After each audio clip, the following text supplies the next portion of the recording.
El pie del diablo. Arthur Conan Doyle.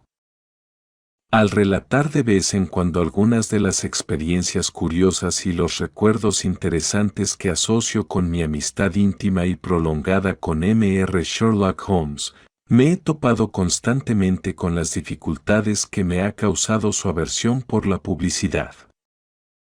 Para su carácter austero y cínico el aplauso popular siempre ha sido aborrecible, y nada le divertía más al cerrar con éxito un caso que traspasar el mérito a algún oficial ortodoxo, y escuchar con sonrisa burlona el coro general de felicitaciones equivocadas. Ha sido en realidad esta actitud por parte de mi amigo, y no desde luego la falta de material interesante, lo que en los últimos años me ha obligado a publicar muy pocos de mis relatos. Mi participación en algunas de sus aventuras siempre ha sido un privilegio que me ha exigido discreción y reticencia. Quedé, pues, enormemente sorprendido al recibir el martes pasado un telegrama de Holmes. Nunca se ha sabido de él que escribiera cuando bastaba un telegrama en los términos siguientes. ¿Por qué no contarles el horror de Cornualles, el más extraño caso que se me ha encomendado? Ignoro qué resaca de su cerebro había refrescado el caso en su memoria, o qué antojo le había hecho desear que yo lo relatase, pero me apresuré, antes de que llegara otro telegrama cancelando aquel, a rebuscar las notas que me darían los detalles exactos del caso y a exponerles el caso a mis lectores. Fue en la primavera del año 1897, cuando en la férrea constitución de Holmes aparecieron algunos síntomas de debilitamiento frente a un trabajo duro, constante y del tipo más agotador, agravado, además, por sus propias imprudencias ocasionales. En marzo de aquel año el Dr. Moregar, de la calle Harley, cuya dramática presentación a Holmes quizá cuente algún día, le dio órdenes terminantes al famoso detective privado de dejar a un lado todos sus casos y entregarse a un completo descanso, si quería evitar un colapso. Su estado de salud no era asunto por el que Holmes se tomase el más mínimo interés, ya que tenía una gran capacidad de abstracción mental, pero al final fue inducido, bajo la amenaza de quedar inhabilitado para el trabajo de forma permanente, a buscarse un cambio total de escena y de aires. Así fue como a principios de primavera de aquel mismo año nos trasladamos a una casita de campo cerca de la bahía de Poldhu, en el extremo más alejado de la península de Cornualles. Era un lugar singular, especialmente adecuado para el humor sombrío de mi paciente. Desde las ventanas de nuestra casita encalada, construida en lo alto de una colina muy verde, dominábamos todo el siniestro semicírculo de la bahía de Mounts, esa antigua trampa mortal para los veleros. Con su hilera de negros acantilados y arrecifes azotados por las olas, contra los que habían hallado la muerte innumerables marineros. Con viento del norte la bahía permanece plácida y abrigada, invitando a las embarcaciones sacudidas por la tempestad a virar hacia ella en busca de descanso y protección.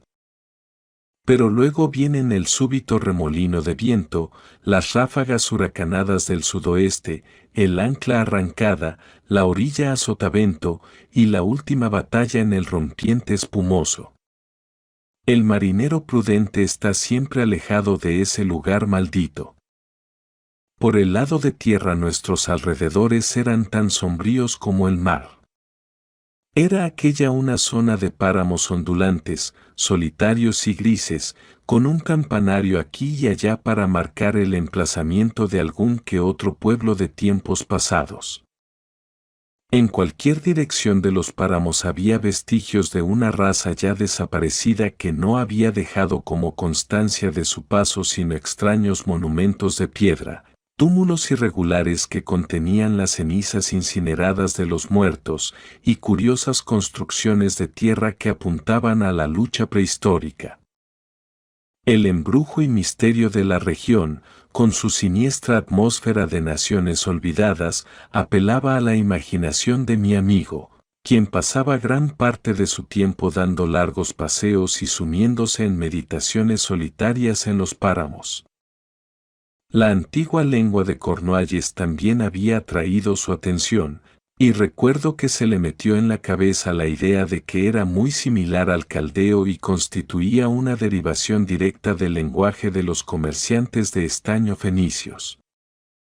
Recibió un envío de libros de filología y se disponía a consagrarse al desarrollo de su tesis cuando de repente, para pesar mío y alborozo manifiesto de él, nos encontramos, incluso en aquella tierra de sueños, sumergidos en un problema ocurrido a nuestra puerta, más intenso, más absorbente e infinitamente más misterioso que cualquiera de los que nos habían hecho salir de Londres. Nuestra vida sencilla y plácida, nuestra saludable rutina fueron interrumpidas violentamente, y nosotros nos vimos precipitados en el centro de una serie de sucesos que provocaron una excitación extrema no solo en Cornualles, sino también en toda la parte occidental de Inglaterra. Quizá muchos de mis lectores conserven algún recuerdo de lo que se llamó entonces el horror de Cornualles, aunque a la prensa de Londres no llegó más que un relato muy incompleto del asunto. Ahora, 13 años después, voy a dar a conocer públicamente los auténticos detalles de aquel caso inconcebible. Ya he dicho que unos cuantos campanarios diseminados indicaban la situación de los pueblos que salpicaban aquella parte de Cornualles. El más cercano era la aldea de Tredanec Wallace, donde las casas de unos 200 habitantes se apiñaban en torno a una iglesia antigua y cubierta de musgo. El vicario de la parroquia, M.R. Ronhay, tenía algo de arqueólogo y, como tal, había trabado amistad con Holmes. Era un hombre de mediana edad, atractivo y afable, con un caudal considerable de erudición local. Invitados por él, fuimos un día a tomar el té en la vicaría, conociendo asimismo a M.R. Mortimer Tregennis, un caballero independiente que había incrementado los escasos recursos del sacerdote alquilando habitaciones en su casa espaciosa y destartalada. El vicario, que era soltero, estaba encantado de haber llegado a un acuerdo de este tipo, a pesar de no tener apenas nada en común con su huésped, que era un hombre delgado, moreno, con gafas, y con un encorvamiento de espalda que daba la impresión de una auténtica deformidad física. Recuerdo que durante nuestra corta visita encontramos al vicario locuaz y a su inquilino extrañamente reservado, con expresión triste y entregado a la introspección. Todo el tiempo permaneció sentado con la mirada perdida, aparentemente absorto en sus propios asuntos. Esos fueron los dos hombres que entraron abruptamente en nuestra sala de estar el martes, 16 de marzo, poco después de la hora del desayuno, cuando estábamos fumando juntos y preparándonos para nuestra excursión diaria por los páramos. Mr. Holmes, dijo el vicario, con voz agitada, durante la noche ha ocurrido un suceso de lo más trágico y extraordinario. Es algo de verdad insólito. No podemos sino considerar como un don de la providencia que esté usted aquí en estos momentos, porque en toda Inglaterra no hay un hombre al que necesitemos más. Clavé en el intruso vicario una mirada poco amistosa, pero Holmes se quitó la pipa de los labios y se irguió en su silla, como un viejo sabueso que oye el grito de zorro a la vista. Señaló el sofá con el dedo, y el palpitante vicario, con su agitado compañero, se sentaron en él, uno junto al otro. M.R. Mortimer Tregennis se dominaba más que el sacerdote, pero el crispamiento de sus manos delgadas y el brillo de sus ojos oscuros delataban la emoción que compartía con éste. ¿Hablo yo, o lo hace usted?, preguntó al vicario. Bueno, Como parece ser que es usted quien ha hecho el descubrimiento, sea lo que fuere, y el vicario lo sabe todo de segunda mano, quizás será mejor que hable, Mr. Tregennis, dijo Holmes. Lancé una mirada al vicario, vestido apresuradamente, a su inquilino, sentado junto a él, ataviado con toda formalidad, y me divirtió la sorpresa que había producido en sus rostros la simple deducción de Holmes. Quizás será mejor que diga primero unas palabras, dijo el vicario, y entonces usted mismo juzgará si prefiere escuchar los detalles de Mr. Tregennis, o salir corriendo sin pérdida de tiempo hacia el escenario de tan misterioso suceso. Explicaré, pues, que nuestro amigo aquí presente pasó la velada de ayer en compañía de sus dos hermanos, Owen y George, y en la de su hermana, Brenda, en su casa de Tredannick Ward, que está cerca de la vieja cruz de piedra de L. Páramo. Les dejó poco después de las 10, jugando a cartas en torno a la mesa del comedor, de buen humor y con excelente salud. Esta mañana, como es hombre madrugador, ha salido de paseo en esa dirección antes de desayunar, siendo alcanzado por el coche del Dr. Richards, quien le ha explicado que acababan de mandarle llamar urgentemente desde Tredannick Ward. Como es natural, Mr. Mortimer Tregennis ha ido con él. Al llegar a Tredannick Ward se ha encontrado con un estado de cosas extraordinario. Sus tres hermanos estaban sentados en torno a la mesa, tal como él los había dejado, con las cartas aún extendidas ante ellos y las velas consumidas hasta la base. La hermana estaba reclinada en su silla, muerta, con los dos hermanos sentados a cada lado, riendo, gritando y cantando, con la mente totalmente perturbada. Los tres, la mujer muerta y los dos hombres enloquecidos, tenían en el rostro una expresión de horror desaforado, una convulsión de terror que daba miedo mirarla. No había indicios de la presencia de nadie en la casa, excepto de Mrs. Porter, la vieja cocinera y ama de llaves, que ha declarado que durmió profundamente y no oyó ningún ruido durante la noche.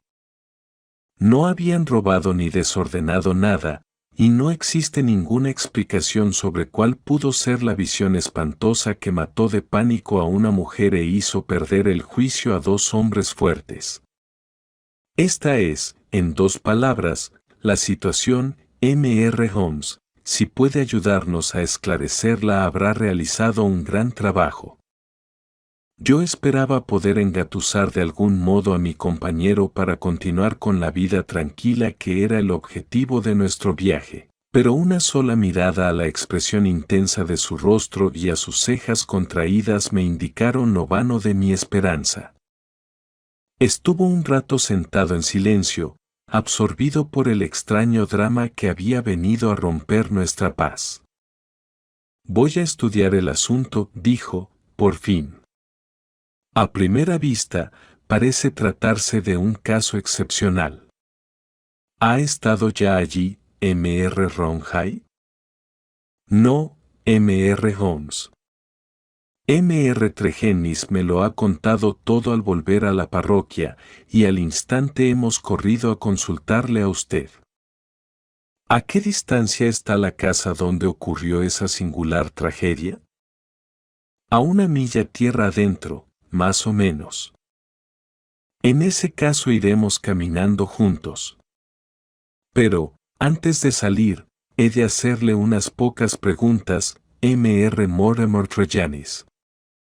El interpelado había permanecido callado todo el tiempo, pero yo había observado que su excitación más controlada era incluso superior a la emoción agresiva del clérigo.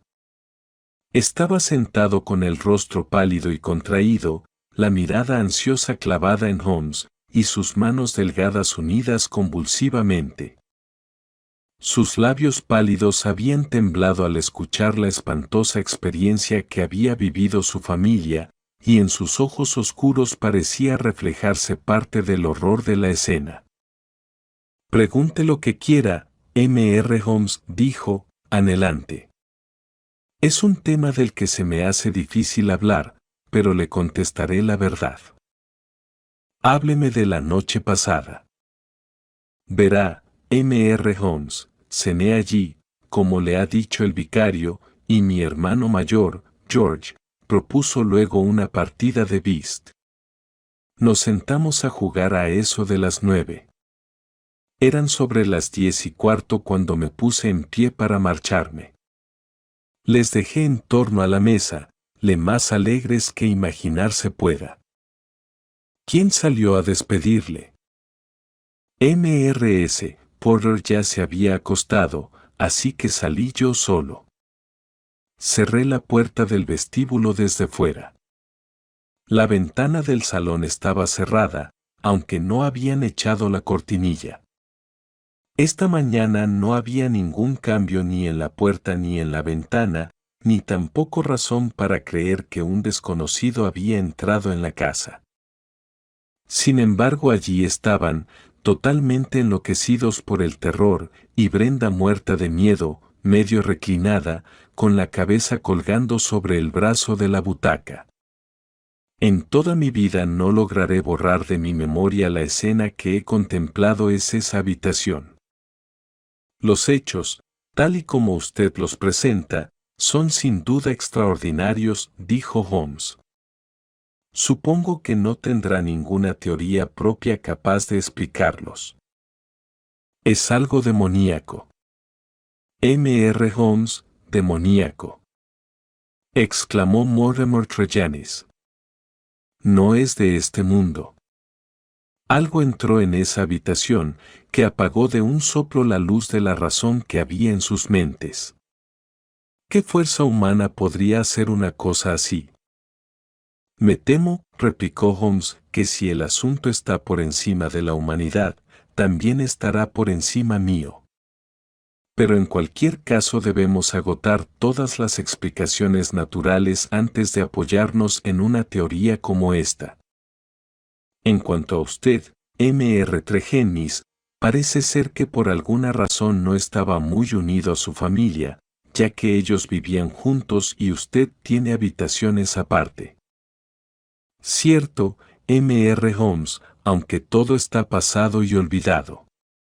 Éramos una familia de mineros de estaño de Redruth que vendimos nuestro negocio a una empresa y nos retiramos con dinero suficiente para vivir. No negaré que hubo, al repartir el dinero, ciertas desavenencias que nos mantuvieron distanciados durante un tiempo, pero todo quedó perdonado y arreglado, y ahora éramos los mejores amigos del mundo. Volviendo a la velada que pasaron juntos, ¿no ha quedado nada grabado en su memoria que pudiera arrojar luz sobre la tragedia?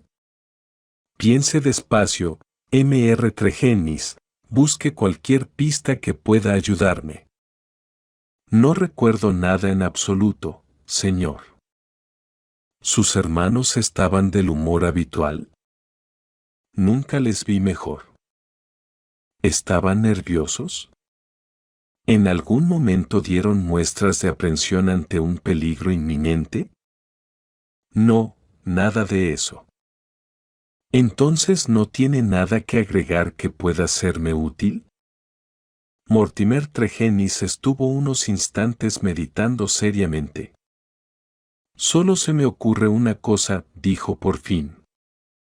Cuando nos sentamos a la mesa yo me coloqué de espaldas a la ventana y mi hermano George, que era mi compañero en la partida, de cara a ella. Una vez le vi mirar con atención por encima de mi hombro, así que me di la vuelta y me puse a mirar yo también. La cortinilla estaba levantada y la ventana cerrada, pero pude vislumbrar los arbustos del prado, y por un instante me pareció que algo se movía entre ellos. No podría ni siquiera afirmar si era una persona o un animal, solo sé que había algo allí. Cuando le pregunté a George qué estaba mirando, me comentó que él había tenido la misma sensación. Eso es todo cuanto puedo decirle. ¿No investigaron? No, no nos pareció importante. Así que les dejó sin ninguna premonición de la desgracia. Ninguna en absoluto. No acabo de comprender cómo se ha enterado de la noticia esta mañana temprano. Soy muy madrugador y suelo dar un paseo antes del desayuno. Esta mañana acababa de salir cuando el doctor me ha alcanzado en su coche. Me ha dicho que la vieja Mrs. Porter le había enviado un chico con un mensaje urgente. He subido de un salto al vehículo y hemos seguido el viaje. Al llegar, hemos entrado en esa estancia espantosa. Las velas y el fuego del hogar debían haberse apagado hacía horas, y ellos habían permanecido sentados en la oscuridad hasta romper el día. El doctor ha dicho que Brenda llevaba muerta por lo menos 6 horas. No había señales de violencia. Estaba caída sobre el brazo de su butaca, con aquella expresión en el rostro. George y Owen estaban cantando fragmentos de canciones y gesticulando como dos grandes simios. ¡Oh, qué visión tan horrible! Yo no he podido soportarlo, y el doctor estaba tan blanco como el papel. Incluso se ha desplomado en una silla, como en una especie de desmayo, y casi hemos tenido que atenderle a él también. Extraordinario. Realmente extraordinario, dijo Holmes, levantándose y haciendo su sombrero. Creo que quizá lo mejor será ir a Tredannick Ward sin más dilatación. Confieso que rara vez me he enfrentado con un caso que a primera vista presentara un problema más singular. Nuestras primeras gestiones no sirvieron apenas para avanzar en la investigación. Pero de todos modos la mañana estuvo marcada, en su mismo inicio, por un incidente que produjo en mi ánimo la más siniestra impresión. Se acerca uno al lugar de la tragedia por un sendero campestre estrecho y serpenteante. Caminábamos por él cuando oímos el traqueteo de un coche que venía hacia nosotros, y nos hicimos a un lado para dejarle paso. Al cruzarse con nosotros pude entrever por la ventanilla cerrada un rostro horriblemente contorsionado y sonriente que se nos quedaba mirando. Aquellos ojos desorbitados y brillantes, y aquellos dientes que rechinaban pasaron junto a nosotros como una visión espantosa. «Mis hermanos», exclamó Mortimer Tregennis, lívido hasta los labios. «Se los llevan a Elston». Nos volvimos para mirar el negro carruaje, que se alejaba dando tumbos. Luego dirigimos nuestros pasos hacia aquella casa malhadada donde les había sorprendido su extraña suerte. Era una morada espaciosa y llena de luz, más mansión que simple casa de campo, con un jardín de considerable extensión que, con el aire de Cornualles, abundaba ya en flores primaverales. A este jardín se abría la ventana del salón y, según Mortimer Tregennis, era por allí por donde tenía que haberse acercado el ser maléfico que en un instante, mediante el horror puro, había hecho estallar sus mentes. Holmes caminó despacio y pensativo por entre los tiestos de flores y por el sendero que conducía al porche.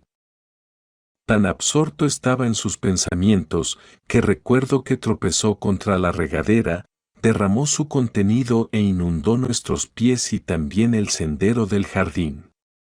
Ya en la casa salió a recibirnos la anciana ama de llaves Cornualles, Mrs. Porter, que con la ayuda de una muchacha joven atendía a las necesidades de la familia. Respondió de buen grado a todas las preguntas de Holmes. No había oído nada durante la noche. Últimamente sus amos habían estado de un humor estupendo, y nunca les había visto tan alegres y prósperos. Se había desmayado de espanto al entrar por la mañana en la estancia y ver aquella reunión espantosa alrededor de la mesa. Tras recuperarse había abierto la ventana de par en par para que pasara el aire y había ido corriendo hasta el camino principal, desde donde había enviado a un joven granjero en busca del médico. La señorita estaba arriba en su cama, si deseábamos verla. Habían sido necesarios 4 hombres fuertes para meter a los hermanos en el coche del manicomio. Ella no pensaba permanecer en la casa ni un día más. Aquella misma tarde se iría a St. Ives para reunirse con su familia. Subimos la escalera y examinamos el cadáver. Miss Brenda Troyanis había sido una muchacha muy bonita, aunque ahora ya había entrado en la madurez. Su rostro de tez oscura y rasgos bien dibujados era hermoso, incluso muerta, aunque aún se adivinaba en él algo de aquella convulsión de horror que había sido su última emoción humana. Desde su dormitorio bajamos al salón donde había ocurrido la extraña tragedia. En la chimenea se apiñaban las cenizas carbonizadas del fuego de la noche. Seguían sobre la mesa las cartas, desparramadas en su superficie. Las butacas habían sido colocadas contra la pared, pero todo lo demás había quedado como la víspera. Holmes recorrió la estancia con paso ligero y rápido, se sentó en las diversas sillas, acercándolas a la mesa y reconstruyendo sus posiciones. Comprobó cuánta extensión de jardín se veía desde allí, examinó el suelo, el techo y la chimenea. Pero ni una sola vez percibí aquel súbito brillo en sus ojos ni la contracción de los labios que me indicaban que veía un resquicio de luz en la oscuridad. ¿Por qué fuego?, preguntó una vez. ¿Lo tenían siempre encendido en las noches primaverales, en una habitación tan pequeña? Mortimer Tregennis le explicó que la noche era fría y húmeda. Por esa razón habían encendido el fuego después de su llegada. ¿Qué va a hacer ahora, Mr. Holmes?, preguntó. Mi amigo sonrió y apoyó su mano en mi brazo, diciendo: Creo, Watson, que voy a reanudar esas sesiones de envenenamiento por tabaco que usted ha condenado tan frecuente y justamente. Con su permiso, caballeros, vamos a volver a nuestra casa, porque no me parece que aquí vaya a aparecer nada nuevo digno de atención. Voy a dar vueltas en mi cabeza a todos estos hechos, Mr. Tregennis, y si se me ocurre algo desde luego me pondré en contacto con usted y el vicario. Mientras tanto les deseo muy buenos días.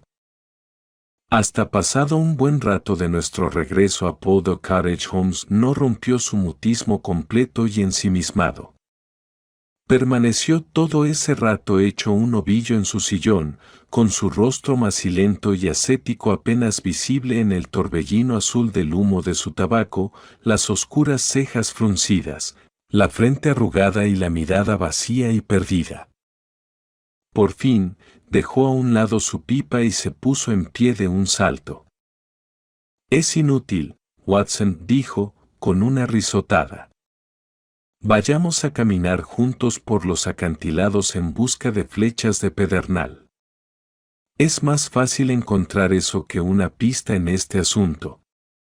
Hacer trabajar al cerebro sin suficiente material es como acelerar un motor. Acaba estallando en pedazos. Brisa del mar, sol y paciencia, Watson, todo se andará. Ahora definamos con calma nuestra posición, prosiguió mientras bordeábamos juntos los acantilados. Agarrémonos con firmeza a lo poquísimo que sabemos, para que cuando aparezcan hechos nuevos seamos capaces de colocarlos en sus lugares correspondientes. En primer lugar, daré por sentado que ninguno de los dos está dispuesto a admitir intrusiones diabólicas en los asuntos humanos.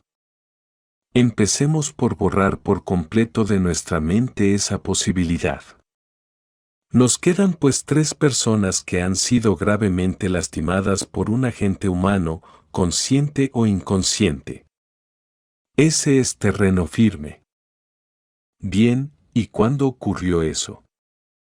Evidentemente, y suponiendo que su relato sea cierto, muy poco después de que M.R. Mortimer Trayanis abandonase la estancia. Ese es un punto muy importante. Hay que presumir que fue solo unos minutos después. Las cartas aún estaban sobre la mesa. Era ya más tarde de la hora en que solían acostarse, y sin embargo no habían cambiado de posición ni apartado las sillas para levantarse. Repito, pues, que lo que fuera ocurrió inmediatamente después de su marcha, y no después de las 11 de la noche. El siguiente paso obligado es comprobar, dentro de lo posible, los movimientos de Mortimer Trayanis después de abandonar la estancia. No es nada difícil y parecen estar por encima de toda sospecha. Conociendo como conoce mis métodos, habrá advertido, sin duda, la burda estratagema de la regadora, mediante la cual he obtenido una impresión de las huellas de sus pies, más clara que la que habría podido conseguir de otro modo. En el sendero húmedo y arenoso se han dibujado admirablemente. La noche pasada también había humedad, como recordará, y no era difícil, tras obtener un botón de muestra, distinguir sus pisadas entre otras y seguir sus movimientos. Parece que se alejó rápidamente en dirección de la vicaría. Si Mortimer Trayanis había desaparecido de la escena y alguna persona afectó desde el exterior a los jugadores de cartas, ¿cómo podemos reconstruir a esa persona y cómo es que infundió en ellos tal sentimiento de horror? Podemos eliminar a M.R.S. Porter. Se ve que es inofensiva. ¿Hay alguna evidencia de que alguien se encaramó a la ventana del jardín y de un modo u otro produjo a quienes la vieron un efecto tan terrorífico que les hizo perder la razón? La única sugerencia es esa dirección fue expresada por el mismo Mortimer Trayanis, que afirma que su hermano habló de cierto movimiento en el jardín. Eso es realmente extraño, ya que la noche estaba lluviosa, encapotada y oscura. Cualquiera que tuviera el propósito de asustar a esas personas estaría obligado a aplastar su cara contra el cristal antes de ser visto. Hay un parterre de flores de 3 pies fuera de la ventana, y sin embargo no hay en él ni la sombra de una huella. De modo que es difícil imaginar cómo alguien ajeno a la familia pudo producir en los 3 hermanos una impresión tan terrible. Y por otra parte no hemos hallado ningún móvil para una agresión tan rara y complicada. ¿Se da cuenta de nuestras dificultades, Watson? Demasiado bien, respondí, con convicción. Y sin embargo, con un poco más de material, quizá demostremos que no son insuperables, dijo Holmes. Me imagino que entre nuestros abundantes archivos, Watson, encontraríamos algunos casos casi tan oscuros como este. Mientras tanto, dejaremos el asunto a un lado hasta que consigamos datos más concretos y consagraremos el resto de la mañana a la persecución del hombre neolítico. Quizá haya hablado ya del poder de abstracción mental de mi amigo, pero nunca me maravilló tanto como aquella mañana primaveral en Cornualles, cuando se pasó 2 horas platicando sobre celtas, puntas de flechas y restos diversos, con tanta despreocupación como si no hubiera un misterio siniestro esperando a ser resuelto. Fue al regresar a casa por la tarde y encontrar a un visitante aguardándonos, cuando nuestras mentes volvieron a concentrarse en el asunto pendiente. Ninguno de los dos necesitamos que nadie nos dijera quién era nuestro visitante. Aquel cuerpo imponente, aquel rostro agrietado y lleno de costurones, de ojos llameantes y nariz de halcón, aquel cabello encrespado que casi rosacepillaba el techo de nuestra casa, aquella barba dorada en las puntas y blanca junto a los labios, salvo por la mancha de nicotina de su cigarrillo perpetuo, aquellos rasgos, en suma. Eran tan conocidos en Londres como en África, y solo podían asociarse con la tremenda personalidad del Dr. Leon Sterndale, el gran explorador y cazador de leones. Habíamos oído hablar de su presencia en la región, y en una o dos ocasiones habíamos percibido su alta silueta en los caminos de los páramos. Sin embargo, ni él hizo nada por trabar conocimiento con nosotros, ni a nosotros se nos había ocurrido trabarlo con él. Ya que era del dominio público que era su amor por el recogimiento lo que le impulsaba a pasar la mayor parte de sus intervalos entre una expedición y otra en un pequeño bungalow sepultado en el solitario bosque de Beauchamp-Riance. Allí, con sus libros y sus mapas, llevaba una existencia totalmente solitaria, atendiendo él mismo a sus sencillas necesidades y prestando en apariencia poca atención a los asuntos de sus vecinos. Así que fue una sorpresa para mí oírle preguntar a Holmes con voz anhelante si había algo en su reconstrucción del misterioso episodio. La policía del condado está totalmente perdida, dijo, pero quizás su vasta experiencia le haya sugerido alguna explicación verosímil. Mi único derecho a reclamar su confianza es que durante mis muchas residencias aquí he llegado a conocer muy bien a la familia Tregennis, en realidad, podría llamarles primos por línea materna, y su extraño final me ha causado, como es natural, un gran impacto. Estaba ya en Plymouth, camino de África, pero me he enterado de la noticia esta mañana y he venido sin pérdida de tiempo para ayudar en la investigación. Holmes arqueó las cejas. ¿Y ha perdido el barco por eso? Tomaré el próximo. Caramba, esto sí que es amistad. Ya le digo que éramos parientes. Sí, primos por parte de madre. ¿Estaba ya su equipaje a bordo? Algo de él había, pero la mayor parte estaba en el hotel. Comprendo. Pero no creo que el suceso haya sido publicado todavía en los periódicos matutinos de Plymouth. No, señor, he recibido un telegrama. ¿Puedo preguntar de quién? Una sombra cruzó el demacrado rostro del explorador. Es usted muy inquisitivo, M.R. Holmes. Es mi trabajo. Con un esfuerzo, el doctor Sterndale recuperó su enfurruñada compostura. No veo objeción para decírselo. Ha sido M.R. Roundhay, el vicario, quien me ha enviado el telegrama que me ha hecho venir. Gracias, dijo Holmes. En respuesta a su original pregunta puedo decirle que aún no tengo la mente clara en relación con el caso, pero abrigo esperanzas de llegar a alguna conclusión. Sería prematuro decir nada más. Quizá no le importaría decirme si sus sospechas apuntan en alguna dirección determinada. No puedo responder a eso.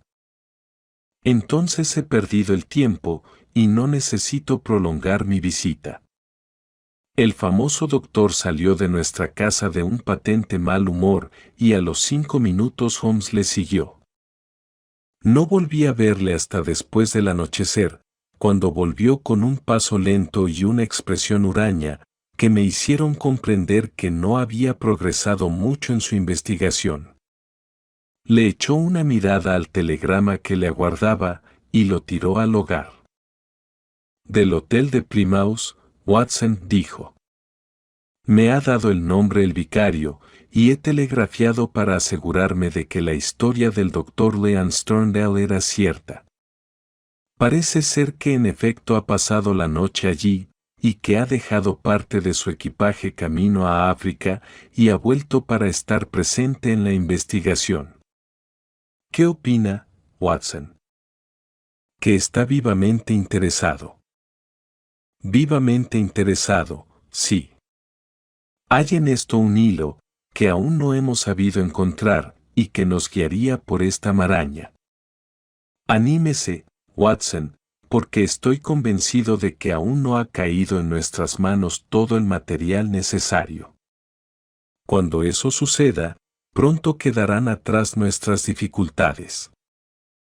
Poco sabía yo entonces lo pronto que se harían realidad las palabras de Holmes, y lo extraño y siniestro que sería el acontecimiento inminente que había de abrir ante nosotros una nueva línea de investigación. A la mañana siguiente, me estaba afeitando junto a la ventana, cuando oí ruido de cascos y, al levantar la vista, vi un dog-cart que se acercaba a todo galope por la senda. Se detuvo delante de nuestra puerta, y nuestro amigo el vicario se apeó de él apresuradamente y se acercó corriendo por el sendero de nuestro jardín. Holmes ya estaba vestido, y ambos salimos prestos a recibirle. Nuestro visitante estaba tan excitado que apenas podía articular palabra, pero por fin, entre jadeos y estallidos, salió la trágica historia de sus labios. Estamos poseídos por el diablo, M.R. Holmes.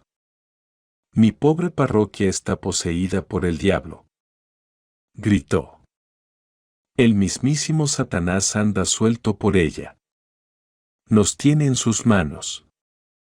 En su agitación iba bailando de un lado para otro, salvándose solo del ridículo por su rostro ceniciento y sus ojos desorbitados. Por fin nos disparó la terrible noticia. M.R. Mortimer Tregennis ha muerto durante la noche, con idénticos síntomas que el resto de su familia. Holmes se puso en pie de un salto, todo energía en un instante. ¿Cabríamos los dos en su dog-cart? Sí. Entonces, Watson, tendremos que posponer el desayuno. M.R. Roundhay, estamos a su entera disposición. Deprisa, deprisa, antes de que revuelvan las cosas.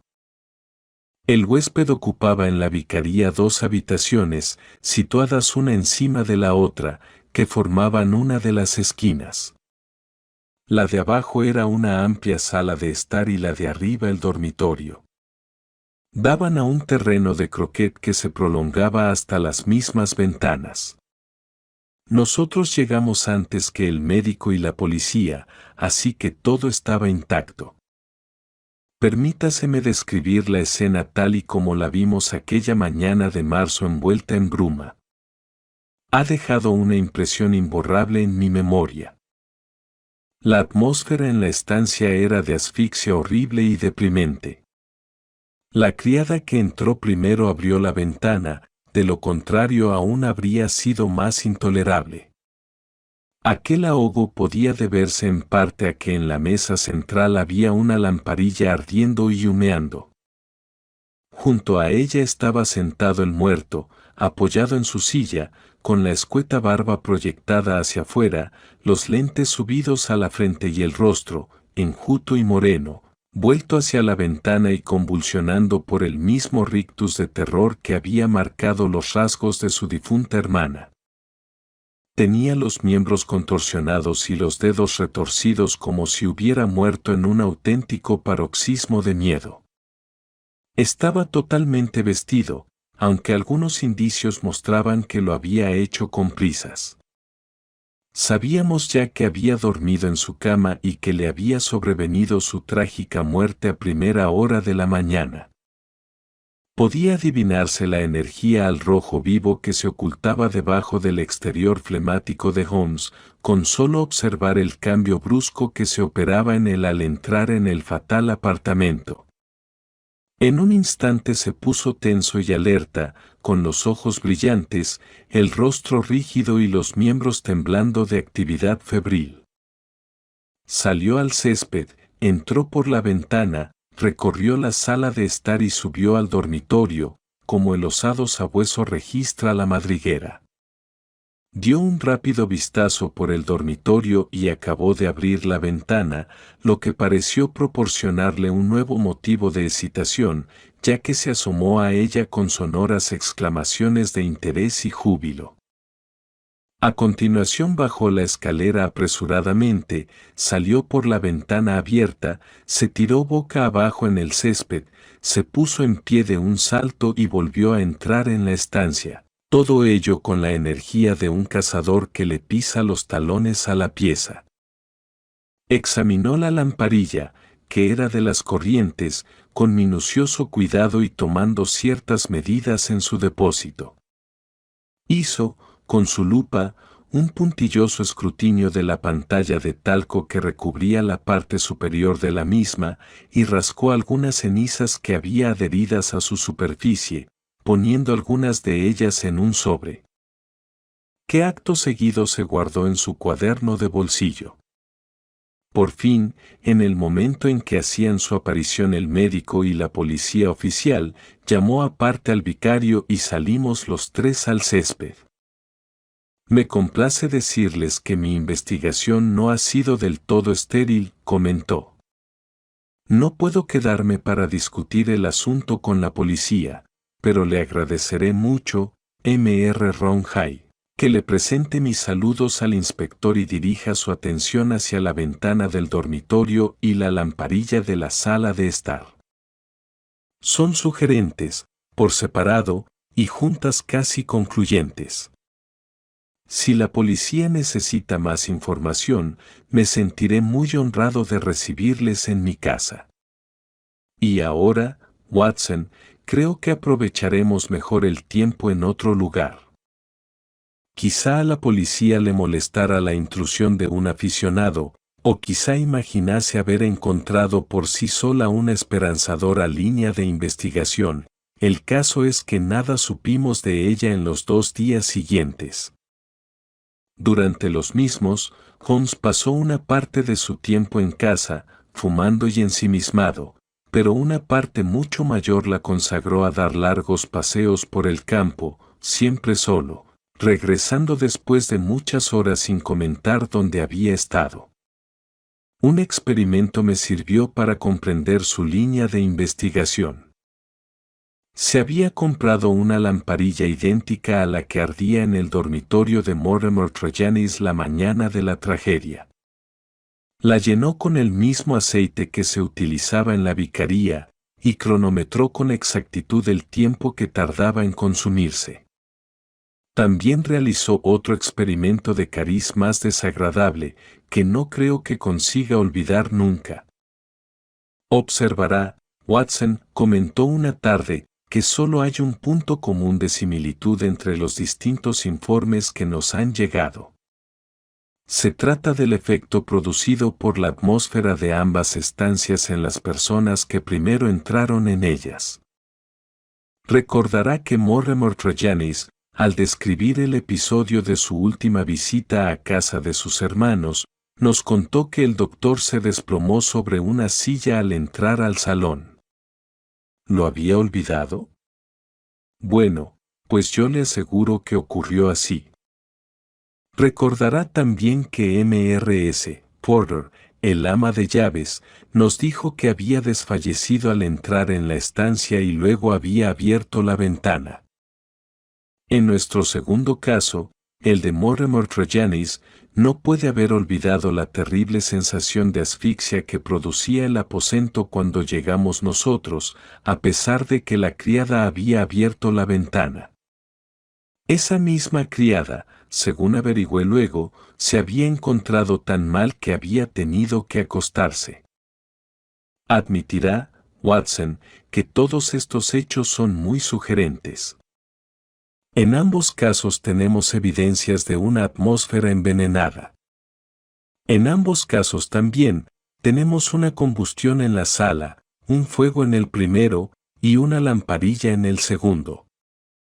El fuego había sido necesario, pero la lamparilla fue encendida, como demostrará una comparación con el aceite consumido, mucho después del alba. ¿Por qué? Sin duda porque existe una relación entre las tres cosas, la combustión, la atmósfera asfixiante y la muerte o locura de esos desdichados. Eso está claro, ¿no? Así parece. Por lo menos podemos aceptarlo como una hipótesis probable. Supongamos, pues, que en ambos casos quemaron algo que produjo una atmósfera de extraños efectos tóxicos. Muy bien. En el salón de los hermanos Tregenis esa sustancia fue colocada en la chimenea. La ventana estaba cerrada, pero como es natural, parte del humo se perdió por el cañón de la chimenea. De ahí que los efectos del veneno quedasen más atenuados que en el otro caso, donde era más difícil que se escaparan los vapores. El resultado parece indicar que fue así, ya que en el primer caso la mujer, que presumiblemente tenía un organismo más sensible, fue la única que murió, siendo los otros presa de esa demencia pasajera o permanente que es, sin duda, el primer efecto de la droga. En el segundo caso el resultado fue completo.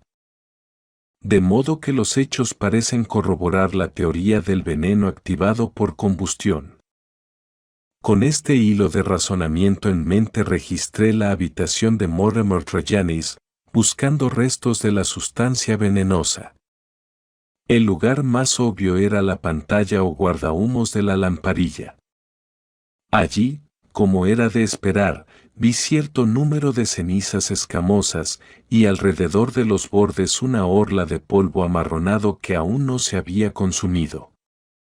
Como sin duda observó, me guardé en un sobre la mitad de esas cenizas. ¿Por qué la mitad, Holmes? Mi querido Watson, no soy quien para interponerme en el camino de la policía oficial. Les dejo la misma evidencia que encontré yo. El veneno quedó en el talco, si fueron lo bastante sagaces para encontrarlo. Y ahora, Watson, encendamos nuestra lamparilla, aunque tomaremos la precaución de abrir antes la ventana, para evitar la defunción precoz de dos meritorios miembros de la sociedad. Usted se sentará en un sillón, cerca de la ventana abierta a no ser que, como persona sensata, decida que no tiene nada que ver con este asunto. Oh. ¿Así que quiere ver qué pasa? Sabía que conocía bien a mi Watson. Colocaré esta silla frente a la suya, de forma que quedemos a la misma distancia del veneno, cara a cara. Dejaremos la puerta entreabierta. Ahora estamos ambos en una posición que nos permite vigilar al otro e interrumpir el experimento si los síntomas nos parecen alarmantes. ¿Está todo claro? Bien. Entonces, sacaré el polvillo, o lo que queda de él, del sobre, y lo dejaré encima de la lamparilla encendida. Así. Ahora, Watson, sentémonos y esperemos acontecimientos. No tardaron en producirse. Apenas me había arrellanado en mi asiento, cuando llegó hasta mí un olor intenso, almizcleño, sutil y nauseabundo. A la primera bocanada mi cerebro y mi imaginación perdieron por completo el control. Ante mis ojos se arremolinó una nube densa y negra, y mi mente me dijo que en aquella nube, aún imperceptible, pero dispuesto a saltar sobre mis sentidos consternados, se ocultaba, al acecho, todo cuanto había en el universo de vagamente horrible, monstruoso e inconcebiblemente perverso. Había formas imprecisas arremolinándose y nadando en el oscuro banco de nubes, todas ellas amenazas y advertencias de algo que iba a ocurrir, del advenimiento en el umbral de un morador inefable, cuya sola sombra haría estallar mi alma. Se apoderó de mí un terror glacial. Sentía que el pelo se me erizaba, los ojos se me salían de las órbitas, la boca se me abría y la lengua se me ponía como el cuero. Tenía tal torbellino en mi mente que sabía que algo iba a estallar. Intenté gritar y tuve una vaga conciencia de un gruñido ronco, que era mi propia voz, pero que sonaba distante e independiente de mí. En aquel momento, al hacer un débil esfuerzo por escapar, mi vista se abrió paso en aquella nube de desesperanza, y se posó un instante en la cara de Holmes, blanca, rígida y contraída de horror, la misma expresión de que había visto en los rasgos de los fallecidos. Fue aquella visión lo que me proporcionó unos segundos de cordura y fuerza. Salí disparado de mi asiento, rodeé a Holmes con los brazos y juntos franqueamos, dando tumbos, la puerta. Al instante siguiente nos habíamos dejado caer sobre el césped y yacíamos uno junto al otro, conscientes solo de los gloriosos rayos solares que se filtraban bruscamente a través de la demoníaca nube de terror que nos había envuelto. Esta última se fue levantando de nuestras almas, igual que la niebla del paisaje, hasta que regresaron la paz y la razón, y nos sentamos en la hierba, enjugándonos las frentes pegajosas y escudriñándonos el uno al otro, para descubrir, con temor, las últimas huellas de la terrible experiencia que acabábamos de vivir. Por todos los cielos, Watson, dijo Holmes por fin, con voz insegura, le debo mi agradecimiento y también una disculpa. Era un experimento injustificado incluso para mí solo, así que doblemente para un amigo. Le aseguro que lo siento de veras. Ya sabe, respondí, algo emocionado, porque hasta entonces Holmes nunca me había dejado entrever tanto su corazón, que es para mí una alegría y un gran privilegio ayudarle. Enseguida volvió a encauzarse en la vena mitad humorística y mitad cínica que constituía su actitud habitual con quienes le rodeaban, y dijo: «Sería superfluo hacernos enloquecer, mi querido Watson. Cualquier observador cándido declararía sin duda ninguna que ya lo estábamos antes de embarcarnos en un experimento tan irracional. Confieso que no imaginaba que sus efectos fueran tan repentinos y graves». Entró a toda prisa en la casa y apareció de nuevo sujetando la lamparilla, que aún quemaba, con el brazo extendido, y la tiró a un zarzal. «Hemos de esperar un poco a que se ventile la habitación. Supongo, Watson, que no le quedará ni una sombra de duda sobre cómo se produjeron las tragedias». «Ninguna en absoluto.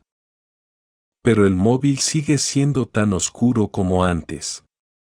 Vayamos hasta esa glorieta y discutamos juntos el asunto. Ese preparado infernal parece estar aún metido en mi garganta. Creo que hemos de admitir que toda la evidencia apunta hacia Mortimer Troyanis, el cual podría haber sido el criminal en la primera tragedia y la víctima en la segunda. Debemos recordar, en primer lugar, que existe una historia de pelea familiar, con reconciliación posterior, aunque ignoramos hasta qué punto fue cruda la pelea o superficial la reconciliación. Cuando pienso en Mortimer Troyanis, con su cara de zorro y sus ojillos astutos y brillantes agazapados detrás de sus gafas, no veo en él a un hombre predispuesto a perdonar. En segundo lugar, tengamos presente que esa idea de que había algo moviéndose en el jardín, que distrajo de momento nuestra atención de la auténtica causa de la tragedia, surgió de él. Tenía un motivo para desorientarnos. Y por último, si no fue él quien echó esa sustancia al fuego en el momento de abandonar la estancia, ¿quién lo hizo? El suceso ocurrió inmediatamente después de su marcha. Si hubiera entrado alguna otra persona, sin duda la familia se habría levantado de la mesa. Y además, en el Pacífico Cornualles no llegan visitas pasadas las 10 de la noche. Así que podemos afirmar que todas nuestras evidencias señalan a Mortimer Troyanis como culpable. Entonces su muerte fue un suicidio. Bueno, Watson, a primera vista no es una suposición absurda. Un hombre sobre cuya alma pesaba el haber condenado a su familia a un final como este podría, llevado por el remordimiento, infligirse ese final a sí mismo. Sin embargo, existen poderosas razones en contra. Por fortuna, hay un hombre en Inglaterra que lo sabe todo, y lo he dispuesto todo para que podamos oír los hechos de sus labios esta misma tarde. Llega con un poco de adelanto. Le ruego que venga por aquí, Dr. Leon Stornell. Hemos estado realizando dentro un experimento químico que ha dejado la habitación poco adecuada para la recepción de tan distinguido visitante. Oí el rechinar de la verja del jardín y apareció en el camino la figura majestuosa del gran explorador de África. Se volvió algo sorprendido hacia la rústica glorieta donde estábamos sentados. Me ha hecho llamar M.R. Holmes. He recibido su nota hará una hora, y aquí me tiene, aunque en realidad no sé por qué he de obedecer a su requerimiento. Quizá podamos aclarar ese punto antes de separarnos, dijo Holmes. Mientras tanto, le agradezco sinceramente su cortés aquiescencia. Discúlpenos por esta recepción informal al aire libre, pero mi amigo Watson y yo hemos estado a punto de aportar nuevo material para un nuevo capítulo de lo que los periódicos llaman el horror de Cornualles, y de momento preferimos una atmósfera limpia. Quizá, ya que los asuntos que tenemos que discutir le afectan personalmente y de forma muy íntima, será mejor que hablemos donde no puedan oírnos. El explorador se apartó el cigarro de los labios y miró a mi compañero con severidad. No acabo de comprender, señor, dijo, de que puede tener que hablarme que me afecte personalmente y de forma muy íntima. Del asesinato de Mortimer Tregennis, dijo Holmes. Por un momento deseé estar armado. La cara fiera de Stendhal se tornó purpúrea, sus ojos centellearon y sus venas, agarrotadas y apasionadas, se le abultaron en la frente, mientras daba un salto adelante, hacia mi amigo, con los puños cerrados. Entonces se detuvo y con un esfuerzo violento adoptó una actitud de calma fría y rígida, que quizá presagiaba más peligro que su vehemente arrebato. He vivido tanto tiempo entre salvajes y fuera de la ley, dijo, que me he acostumbrado a hacerme la ley yo mismo. Le suplico, M.R. Holmes, que no lo olvide, porque no deseo causarle ningún daño. Tampoco yo tengo deseos de causarle daño a usted, doctor Stendhal. La mejor prueba de ello está en que, sabiendo lo que sé, le he hecho llamar a usted y no a la policía. Stendhal se sentó jadeante, intimidado quizá por primera vez en su aventurera vida. En las maneras de Holmes había una serena afirmación de fuerza, a la que no podía uno sustraerse. Nuestro visitante estuvo unos instantes balbuceando, cerrando y abriendo las manazas con agitación. ¿Qué quiere decir?, preguntó por fin. Si es un farol, M.R. Holmes ha escogido al hombre equivocado para su experimento. Dejémonos ya de andarnos por las ramas. ¿Qué quiere decir? Voy a decírselo, respondió Holmes, y la razón por la que se lo digo es que espero que la franqueza engendre franqueza. Mi próximo paso dependerá por entero de la naturaleza de su defensa. ¿Mi defensa? Sí, señor. ¿Mi defensa contra qué? Contra la acusación de haber asesinado a Mortimer Tregennis. Stendhal se secó la frente con el pañuelo. Por vida mía, está usted progresando, dijo. ¿Dependen todos sus éxitos de su prodigiosa capacidad para farolear? Es usted, dijo Holmes, con tono severo, quien está faroleando, doctor Stendhal, no yo. Como prueba le expondré algunos de los hechos sobre los que se basan mis conclusiones. De su regreso desde Plymouth, dejando que gran parte de sus pertenencias zarparan sin usted rumbo a África, diré tan solo que fue lo primero que me hizo comprender que era usted uno de los factores a tener en cuenta en la reconstrucción de este drama. Volví. He escuchado sus razones y me parecen fútiles y poco convincentes. Pero pasemos eso por alto. Vino aquí a preguntarme de quién sospechaba. Me negué a contestar. A continuación, fue a la vicaría, estuvo un rato esperando fuera, y por fin volvió a su casa. ¿Cómo lo sabe? Le seguí. No vi a nadie. Eso es lo que le sucederá siempre que sea yo quien le siga. Pasó en su casa una noche inquieta y fraguó cierto plan que puso en práctica a primera hora de la mañana. Abandonó su morada al alba y se llenó el bolsillo de una gravilla rojiza que había amontonada junto a su puerta. Stendhal le dio un respingo violento y miró atónito a Holmes. Luego recorrió a toda prisa la milla que le separaba de la vicaría. Llevaba, si me permite la observación, el mismo par de zapatos de tenis con suela acanalada que calza en este momento. Ya en la vicaría, cruzó la huerta y el seto lateral, saliendo debajo de la ventana del inquilino Tregennis. Era ya pleno día, pero todos dormían en la casa. Se sacó del bolsillo parte de la gravilla y la lanzó contra la ventana superior. Stendhal se puso en pie de un salto y exclamó: «Creo que es usted el mismísimo diablo».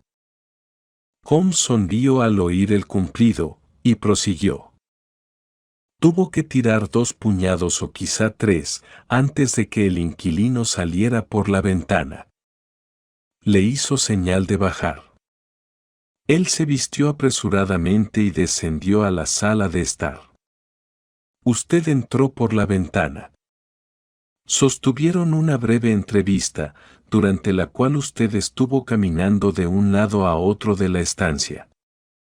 Luego salió, cerrando la ventana, y se quedó en el césped de fuera fumando un cigarro y observando lo que ocurría.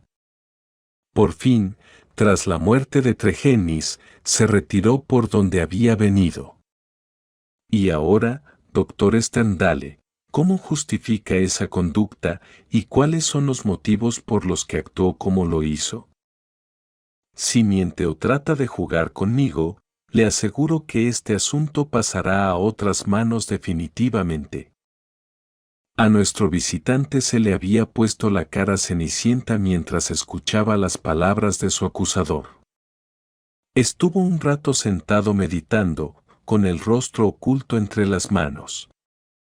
Luego, con un súbito gesto impulsivo, se sacó una fotografía del bolsillo superior y la tiró sobre la mesa rústica que teníamos delante.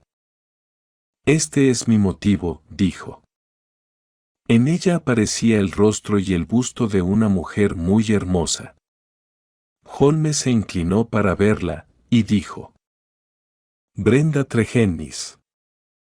«Sí, Brenda Tregennis», repitió nuestro visitante. «La he amado durante años, y durante años me ha amado ella a mí. Ese es el secreto de mi recogimiento en Cornualles que tanto sorprende a la gente. Me ha acercado a la única persona en el mundo que quería de verdad. No podía casarme con ella, porque tengo ya esposa, aunque me abandonó hace años. Por culpa de las deplorables leyes inglesas, no puedo divorciarme. Brenda estuvo años esperando. Yo estuve años esperando. Y todo para llegar a este final». Un terrible sollozo sacudió su corpulenta masa y se oprimió la garganta con la mano por debajo de su barba moteada. Luego, haciendo un esfuerzo, se dominó y siguió hablando. El vicario lo sabía. Era nuestro confidente. Él le diría que Brenda era un ángel bajado a la tierra. Por eso me telegrafió y regresé. ¿Qué me importaba ni mi equipaje ni África al enterarme de que la mujer amada había muerto de aquella manera? Ahí tiene la clave que le faltaba para explicar mi acto, M.R. Holmes. Prosiga, dijo mi amigo. El doctor Stendhal se sacó del bolsillo un paquetito de papel y lo depositó sobre la mesa. En el exterior había escrito, Radix pedis diaboli, con una etiqueta roja de veneno debajo. Empujó el paquetito hacia mí. Tengo entendido que es usted médico, señor. ¿Ha oído hablar alguna vez de este preparado? Raíz del pie del diablo. No, nunca he oído hablar de él. Eso no va en menoscabo de su erudición profesional, porque creo que, exceptuando una muestra en un laboratorio de Buda, no existe ningún otro espécimen en Europa. Todavía no ha tenido acceso ni a la farmacopea ni a los libros de toxicología. Su raíz tiene forma de pie, mitad humano, mitad caprino, de ahí el nombre fantástico que le dio un misionero botánico. Es utilizada como veneno probatorio por los brujos de ciertas regiones del oeste de África que la guardan en secreto. Obtuve este espécimen en circunstancias extraordinarias en el país de los Ubangi. Abrió el papel mientras hablaba, mostrándonos un montoncito de un polvillo parduzco, similar al rapé. ¿Y bien, señor?, preguntó Holmes con tono grave. Voy a contarle lo ocurrido, M.R. Holmes, porque es tanto lo que ya sabe que evidentemente me interesa que lo sepa todo. Ya le he explicado mi relación con la familia Tregennis. Por la hermana era amable con los tres varones. Hubo una pelea por dinero que causó el alejamiento de Mortimer, pero pareció que las cosas se arreglaban y volví a tratarme con él como con los otros. Era un hombre taimado, sutil y calculador, y observé en él algunos detalles que despertaron mis sospechas, pero no tenía motivo para un enfrentamiento. Un día, hace un par de semanas, vino a visitarme y le mostré algunas de mis curiosidades africanas. Entre otras, le enseñé este polvillo y le hablé de sus extrañas propiedades. De cómo estimula los centros cerebrales que controlan la emoción del miedo y cómo la muerte o la locura es la suerte que corre el infortunado indígena que es sometido a un juicio probatorio por el sacerdote de la tribu. Le conté también lo impotente que es la ciencia europea para detectarlo. No puedo decirles de qué forma se lo apropió porque no salí de la estancia, pero no hay duda de que mientras yo estaba abriendo armarios y encorvándome sobre cajas, se las ingenió para sustraer parte de la raíz del pie del diablo. Recuerdo bien que me acosó a preguntas relativas a la cantidad y tiempo necesarios para que surtiese efecto, pero ni por un instante imaginé que pudiera tener razones personales para querer saber todo aquello. No pensé más en el asunto hasta recibir en Plymouth el telegrama del vicario. El rufián pensaba que yo estaría mar adentro antes de que se publicase la noticia y que permanecería años perdido en África. Pero volví enseguida. Desde luego, no pude escuchar los detalles sin quedar convencido de que se había utilizado mi veneno. Vine a verle de rondón, por si se le había ocurrido cualquier otra explicación. Pero no podía haberla. Sabía que Mortimer Tregennis era el asesino, que por dinero, y quizá con la idea de que si los demás miembros de su familia enloquecían se convertiría en el único administrador de sus bienes conjuntos. Había usado contra ellos el polvo del pie del diablo, causando la demencia de dos de ellos, y la muerte de su hermana Brenda, el único ser humano al que he amado y que me ha correspondido. Ese era su crimen, ¿cuál había de ser su castigo? Debía recurrir a la justicia, ¿Dónde estaban mis pruebas? Sabía que los hechos eran ciertos, pero ¿lograría hacer creer aquella historia fantástica a un jurado de campesinos? Quizá sí y quizá no, y no podía permitirme fracasar. Mi alma clamaba venganza. Ya le he dicho antes, M.R. Holmes, que he pasado gran parte de mi vida fuera de la ley, y que he acabado por hacérmela yo a mi manera. Y eso fue lo que hice esta vez. Decidí que debía compartir el destino que había infligido a otros. O eso, o le ajusticiaría con mis propias manos. En toda Inglaterra no hay en estos momentos un solo hombre que le tenga menos aprecio a su existencia que yo a la mía. Ahora ya sabe todo. Usted mismo ha explicado el resto. Como ha dicho, tras una noche sin descanso, salí por la mañana temprano de mi casa. Preví la dificultad de despertarle, así que recogí grava del montón que ha mencionado, y la utilicé para tirarla contra la ventana. Él bajó y me dio entrada por la ventana de la sala de estar. Le expuse su crimen y le dije que venía como juez y como verdugo. El desdichado se hundió paralizado en una silla al ver mi revólver. Encendí la lamparilla, puse el polvillo sobre ella y permanecí junto a la ventana, dispuesto a cumplir mi amenaza de disparar si trataba de abandonar la estancia.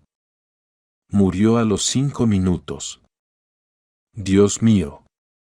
¿Y cómo murió?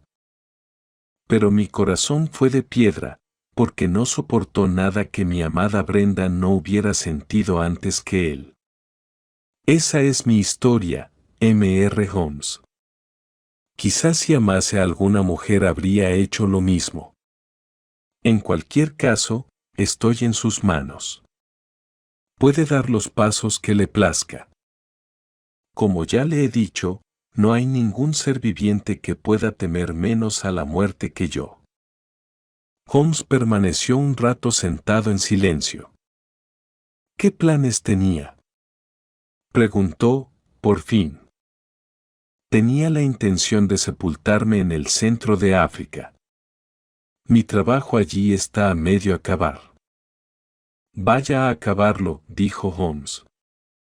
Yo, por lo menos, no pienso impedírselo.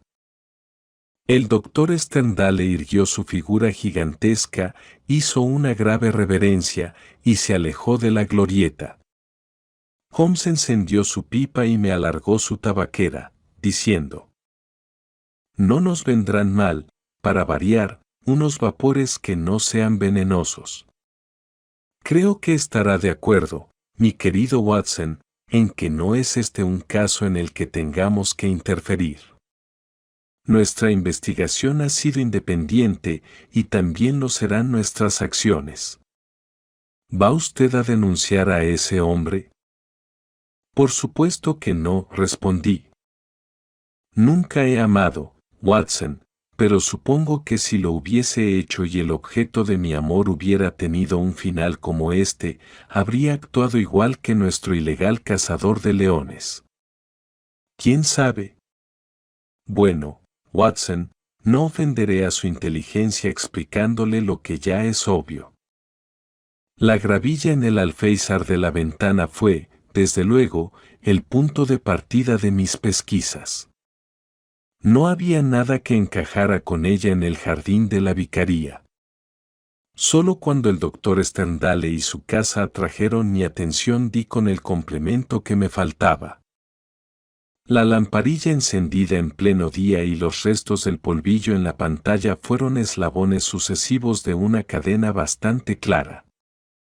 Y ahora, mi querido Watson, creo que podemos borrar este caso de nuestras memorias y reanudar con la conciencia limpia el estudio de esas raíces caldeas que sin duda encontraremos en la ramificación de Cornualles de la fantástica lengua céltica.